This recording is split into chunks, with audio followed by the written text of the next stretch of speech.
ternak londo ireng, pengkhianat bangsa. Saya punya datanya Pak, lengkap. Siapa yang menerima dana 28 triliun dari George Soros. Jadi ternyata di Indonesia ini banyak pengkhianat bangsa. Jadi elit global, George Soros, 9 naga, geng Solo, ditambah jenderal-jenderal merah, ya kan? Ditambah mahasiswa juga. Karena mahasiswa juga dikendalikan oleh jenderal merah. Ayo. Siapa namanya? Theo. Ini ternyata pengendalinya jenderal merah. Jadi ini bulan Juli ini Pak, bulan ini mereka akan melakukan kudeta terhadap pemerintahan yang sah. Mereka akan melakukan kudeta. Makanya di Jakarta sekarang mal-mal yang besar-besar itu sekarang sudah mulai bikin pagar. Mereka sudah persiapan. Analisis jenderal-jenderal akan terjadi chaos. Nah ini kalau ini benar-benar terjadi Bapak Ibu yang dimuliakan Allah, saya sudah dapat berita A1. Tapi nggak perlu saya sampaikan karena ini rahasia negara. Oh rahasia kok disampaikan ini. Insya Allah pemerintah tidak akan mengorbankan rakyat. Insya Allah. Dan nanti kalau ini sudah digerakkan oleh presiden, ya kan, otomatis DPR bubar. Bapak, lengser. Indonesia akan kembali ke Undang-Undang Dasar 1945 yang asli. Kalau menurut versi Islam, Piagam Jakarta.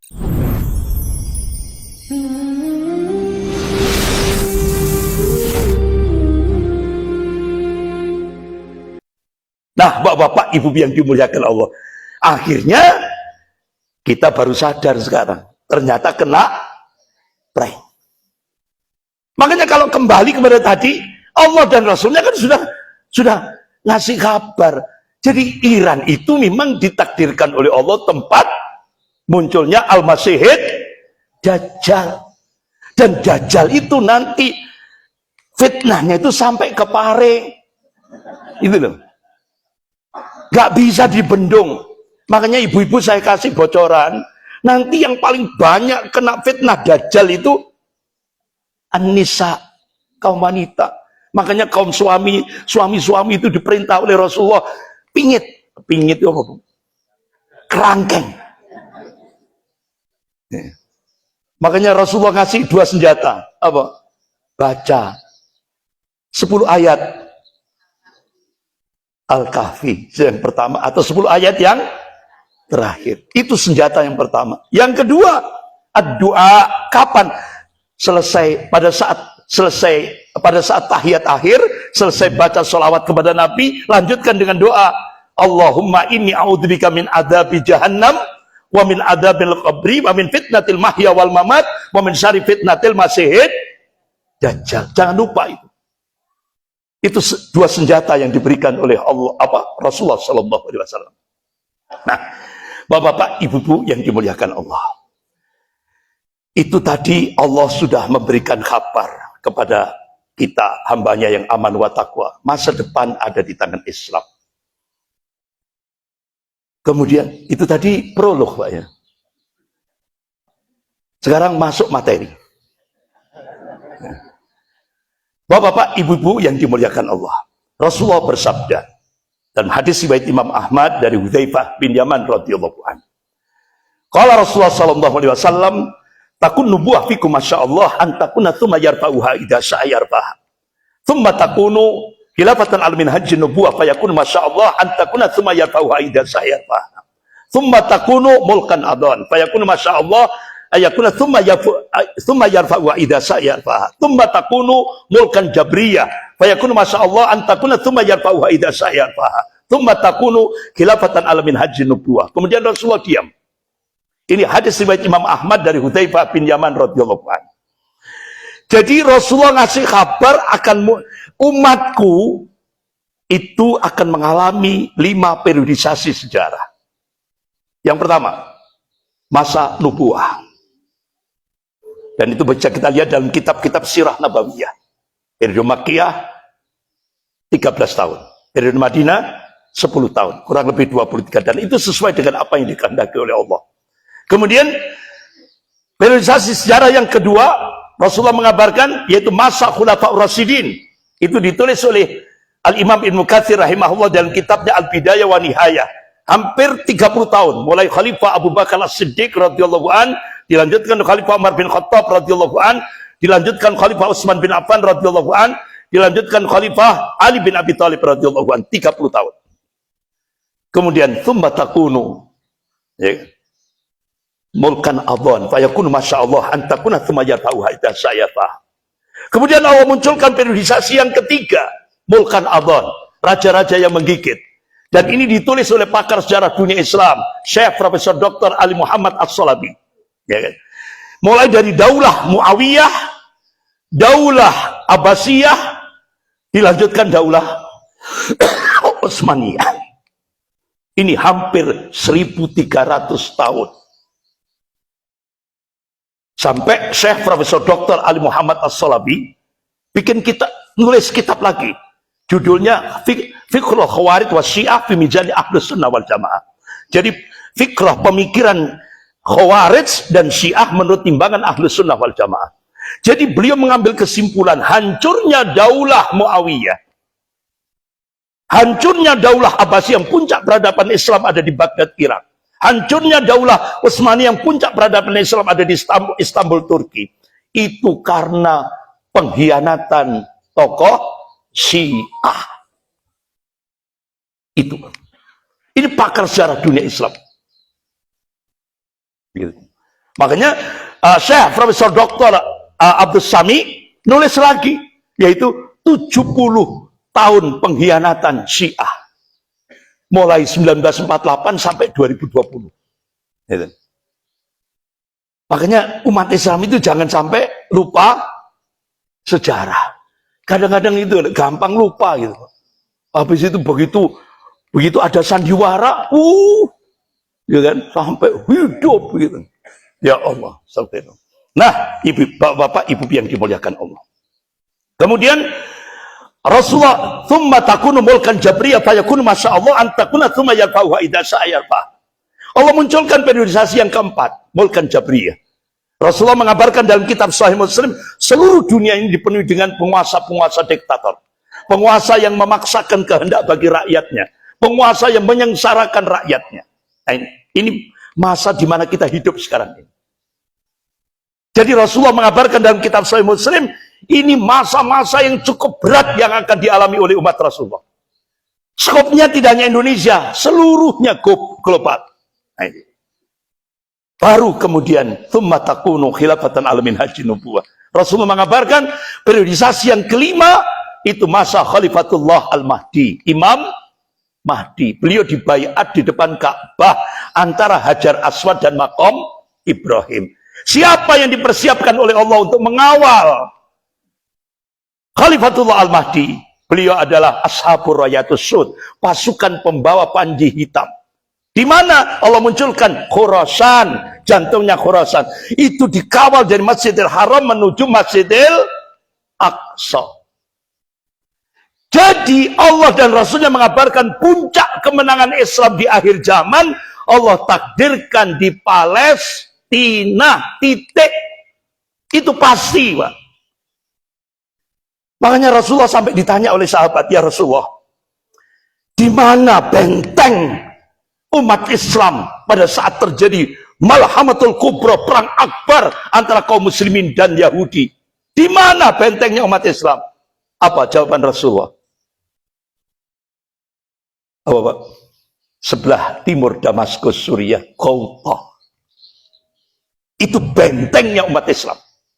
Makanya kenapa Saudi ya kan, membebaskan hutang Suriah hampir 250 triliun US dollar dibebaskan oleh Saudi. Kenapa? Saudi punya kepentingan. Kenapa? Rasulullah sudah ngasih kabar bentengnya umat Islam pada saat Malhamatul Kubra, perang akbar di akhir zaman, Ghouta, Suriah. Sampai sahabat tanya, ya Rasulullah, medan ribat yang paling abdal di mana? Asqalan, Palestina.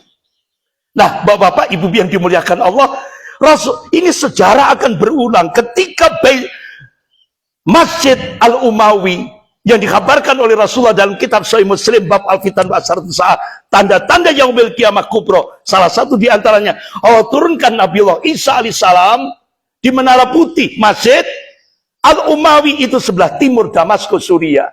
Itu sudah dibebaskan oleh umat Islam Ahlus Sunnah. Nah, kalau sudah Masjid Al-Umawi dibebaskan, sejarah akan berulang. Insya Allah sebentar lagi Masjid Al-Aqsa akan dibebaskan oleh kaum muslimin. Takbir.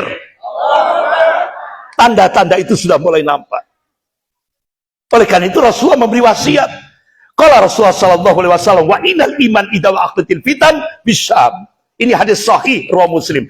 Barometer iman kita kalau sudah fitnah-fitnah akhir zaman sudah meluas, Rasulullah menegaskan bila di Syam, bumi Syam. Jadi bumi Syam ini ditakdirkan oleh Allah untuk menjadi bumi Islam akhir zaman.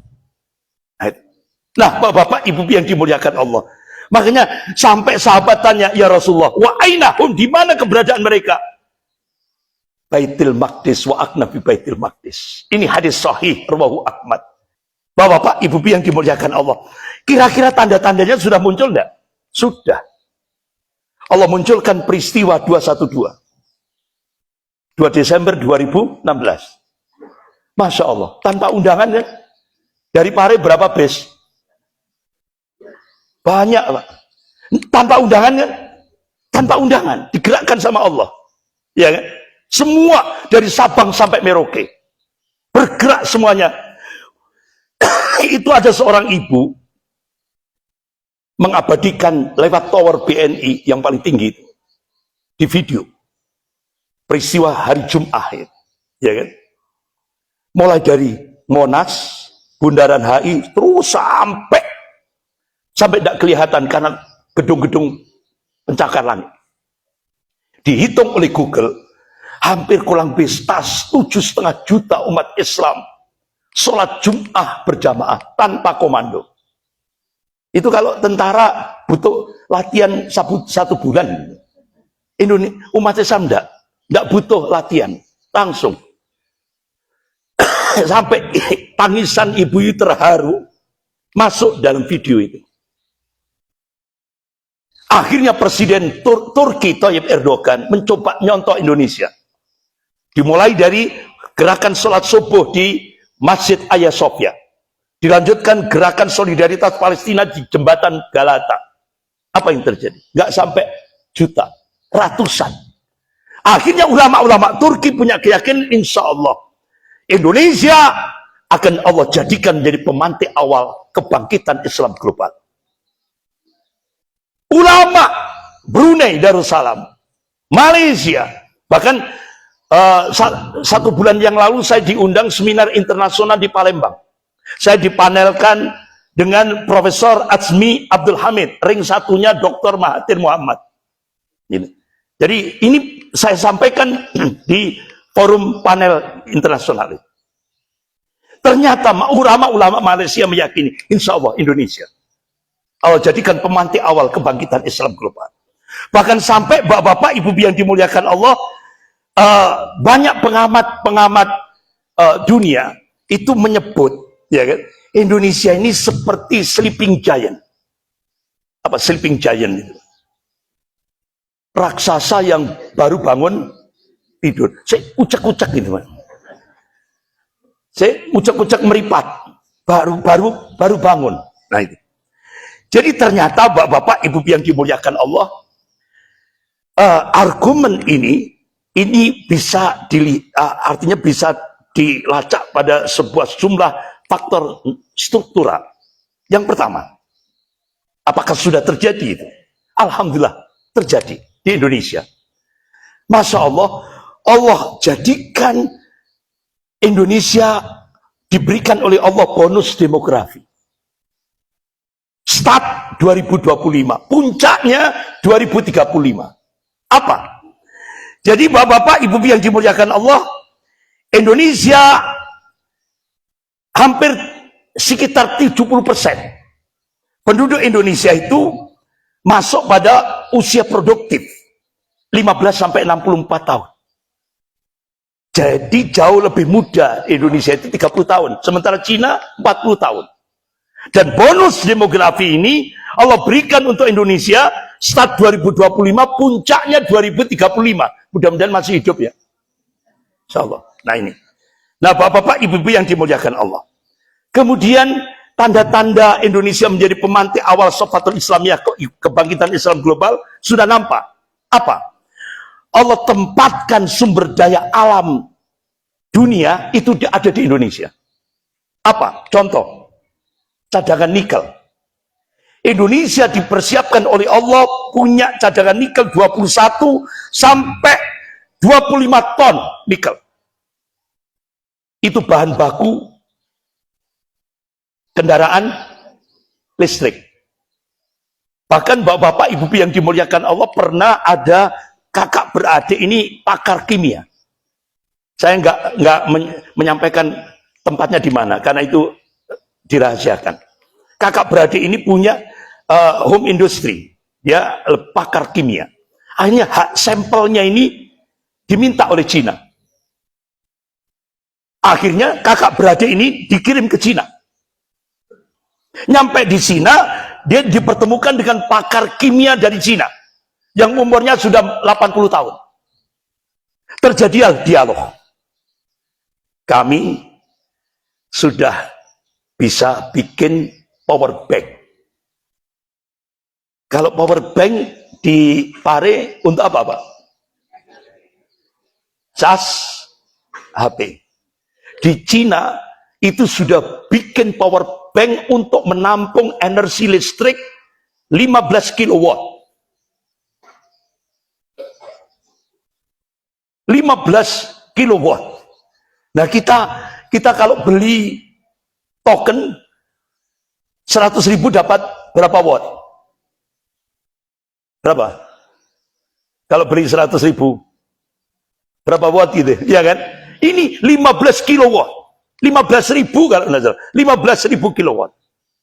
Itu kalau umpama dipasarkan di Indonesia kurang lebih sekitar 4,5 juta rupiah. Nah kalau itu dipakai oleh orang Indonesia, otomatis PLN gulung tikar. Akhirnya apa yang terjadi? Dia katakan, sumber bahan bakunya dari negara Anda. Mana? Morowali. Ini. Akhirnya dua pakar kimia ini shock, Pak. Ya Allah. Kami sudah menggabungkan antara nikel dan litium. Lateral dan nikel. Ini kita gabung. Akhirnya jadilah power bank untuk menampung 15.000 kilowatt. Ini. Bapak-bapak, ibu-ibu yang dimuliakan Allah. Jadi, Allah sudah memberikan cadangan nikel, 1/4 cadangan nikel saat dunia ini Allah tempatkan di Indonesia. Terutama di Morowali, Sulawesi Tengah. Nah, bapak-bapak, dan Indonesia juga punya elemen. Ini untuk bahan bakunya persenjataan canggih. Indonesia punya. Nah, begitu juga, mudah-mudahan ini tidak ada intelijen Amerika ya. Ya. Karena kalau kedengaran ini, mereka jadi ternyata bapak-bapak ibu yang dimuliakan Allah kirim di Indonesia ini thorium. Ini belum dieksplorasi. Thorium. Ini belum pernah Bapak Ibu dengar. Tapi Indonesia sudah diberikan oleh Allah. Jadi kalau ini hasil riset Bapak Ibu yang dimuliakan Allah. Jadi hasil satu Indonesia diberikan cadangan thorium itu 130.000 sampai 140.000 ton thorium. Ada artinya ditaruh di Indonesia. Jadi 1 ton thorium itu bisa menghasilkan 3,5 juta batu bara. Nah kemarin ada bailout kan, pemadaman listrik. Kenapa Indonesia kok terjadi pemadaman listrik? Padahal Indonesia itu pengekspor listrik se-Asia. Indonesia itu pengekspor listrik se-Asia. Batu bara itu terbesar se-dunia, Indonesia. Kenapa terjadi blowout, pemadaman? Inilah artinya oligarki ingin menghancurkan pemerintahan yang sah. Makanya pimpinan pusat Muhammadiyah Profesor Haidar Nasir sampai memberikan statement, ya kan? Sampai memberikan statement. Kalau Indonesia tetap dikuasai oleh oligarki, jihad konstitusional yang dilakukan oleh PP Pusat Muhammadiyah hasilnya akan hambar. Makanya kenapa sekarang tokoh-tokoh nasional perang melawan oligarki. Pemerintah perang melawan oligarki internasional yang pusatnya di City of London. Sementara tokoh-tokoh nasional kita perang melawan oligarki nasional yang pusatnya di PIK 2. Ini, Bapak-bapak, Ibu yang dimuliakan Allah. Jadi, ternyata thorium ini Allah persiapkan 130.000 sampai 140.000 ton ini dipersiapkan oleh Allah. Itu kalau dieksplorasi bisa jadi energi listrik sampai ratusan tahun ke depan. Jadi nggak usah pindah dari Indonesia. Allah sudah siapkan cadangan energi listrik lewat thorium. Ini belum dieksplorasi. Ini, Bapak-bapak, Ibu yang dimuliakan Allah. Kemudian Indonesia juga punya posisi strategis, geostrategis yang sangat strategis. Apa? Indonesia punya jalur laut kepulauan Indonesia Alki, itu menghubungkan Samudra Hindia dan Pasifik, dan di sana di sebelah barat ada Selat Malaka. Ternyata begitu Iran menutup Selat Hormuz, Indonesia baru sadar, ya Allah, kita kan kita punya Selat Malaka. Tidak tahunya Selat Malaka selama ini dikendalikan oleh Singapura, dikelola oleh Singapura. Akhirnya pemerintah langsung, Singapura stop, jangan mengelola Selat Malaka. Akhirnya Indonesia sekarang mengelola Selat Malaka sendiri. 70% perdagangan dunia lewat jalur selat. Jadi Indonesia kecipratan rezeki nomplok. Gitu. Nah, Bapak-bapak, Ibu yang dimuliakan Allah. Makanya kenapa pemerintah langsung mengambil kebijakan, polisinya apa? Ekspor impor tutup, stop, satu pintu. Ekspor impor ke Singapura stop. Jadi selama ini Bapak Ibu yang dimuliakan Allah, sampai Gubernur BI itu curhat ke wartawan, ekspor sumber daya alam Indonesia surplus, tapi duitnya. Jadi negara ini bergantung dari pajak. Hasil sumber daya alam digawe bancaan oleh mafia-mafia. Contoh, mafia oil, Rija Khalid. Makanya kenapa pemerintah langsung minta bantuan Interpol, tangkap Rija Khalid. Jadi negara ini dirugikan selama bertahun-tahun ini hampir 1.000 triliun. Baru oil itu, belum batu bara, belum LNG, belum Newmont, belum Freeport, ya kan? Belum Halmahera, belum Aceh. Ya Allah, semua dibuat bancaan oleh mafia-mafia ini. Makanya ketika saya diundang LNG Bontang, saya ketemu dengan Presiden, Direktur LNG Bontang, ketika khutbah Idul Fitri di Bontang. Pak, saya dapat info dari Pak Abraham Samad, mantan Ketua KPK. Hutang Indonesia itu insya Allah bisa ditutup dari LNG Bontang. Benar, Mbak? Benar, Ustaz. Karena dari LNG Bontang saja, itu masuk ke negara 2.500. Tapi kemana duitnya? 2.500 triliun rutin. Itu hutang negara bisa tutup. Habis itu, Ustaz, kalau sudah hutang negara selesai, dari LNG Bontang saja, setiap kakak, setiap kepala keluarga, termasuk kepala keluarga di Pare, semuanya, duduk manis di rumah, Itu dapat support dari LC Bontang 20 juta rupiah per bulan. Tanpa kerja. Itu hadiah dari sumber daya alam. Ini baru Bontang saja. Belum Freeport. Jadi semua ini mafia Pak dijadikan bancaan. Ini. Makanya baru kali ini pemerintah menyatakan stop ekspor impor semua satu pintu. Wah, akhirnya marah Pak. Marah. Yang marah itu bukan hanya oligarki, bukan 9 naga. Yang marah itu oligarki internasional, elit global, George Soros. Akhirnya George Soros dropping 28 triliun. Untuk, bukan termul, ternak londo irang. Pengkhianat bangsa. Saya punya datanya Pak, lengkap. Siapa yang menerima dana 28 triliun dari George Soros. Jadi ternyata di Indonesia ini banyak pengkhianat bangsa. Jadi elit global, George Soros, 9 naga, geng Solo, ditambah jenderal-jenderal merah, ya kan? Ditambah mahasiswa juga. Karena mahasiswa juga dikendalikan oleh jenderal merah. Ayo. Siapa namanya?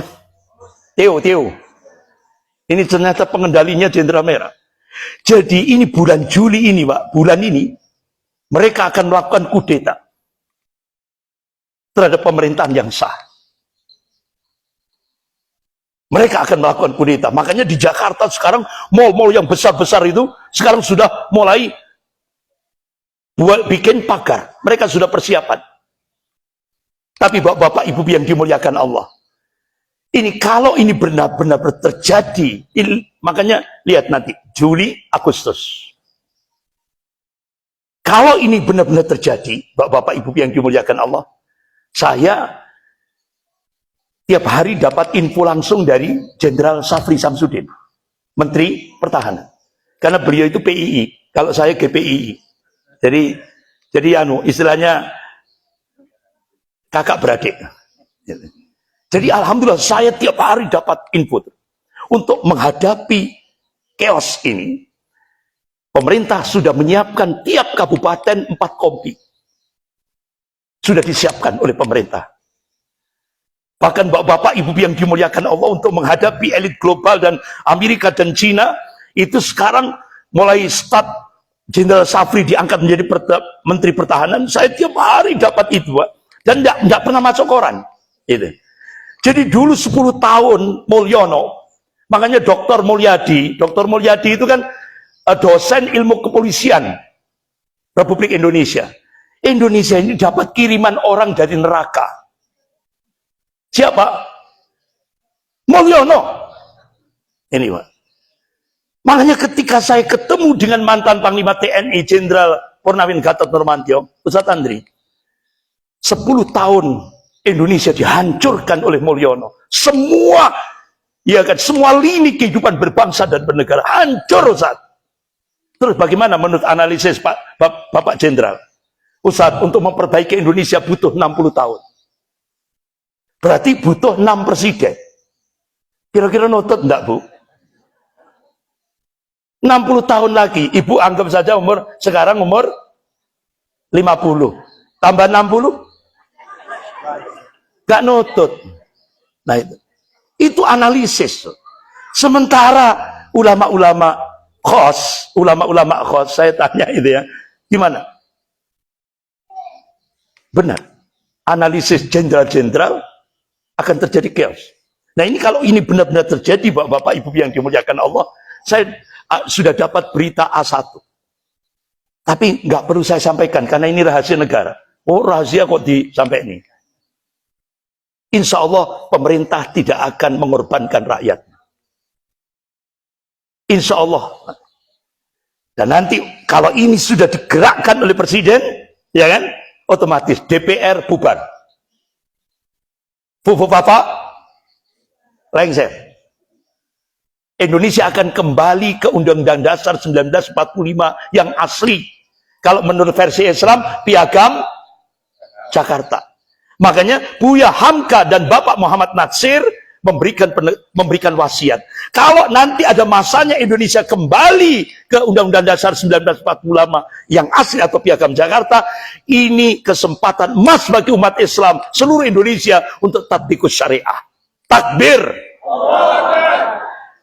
Mudah-mudahan Allah selamatkan Indonesia.